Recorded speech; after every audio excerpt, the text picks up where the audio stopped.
Naivasha, Jane Kihara. Nakuru Town East, Gekaria David.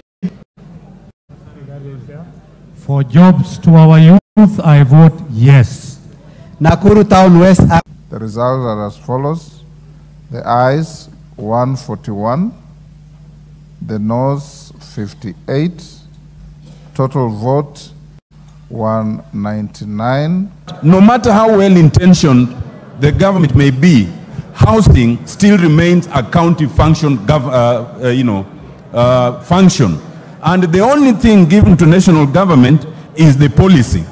This bill is not prescribing policy, it's prescribing the way of doing it.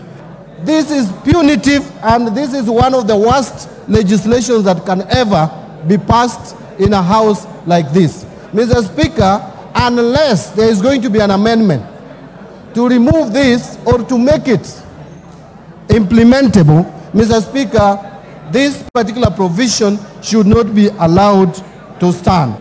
The issue about penalties in terms of the times when these levies are levied to the relevant authority, we will also be promoting an amendment so that they align the Tax Procedures Act, so that the fines and the penalties that shall accrue as a result of late disbursement of these funds will follow the rest of the taxes as proposed by the as enshrined in the Tax Procedures Act. Honorable Wandai and your majority colleague, you both sit in the House Business Committee. You know what we passed. However,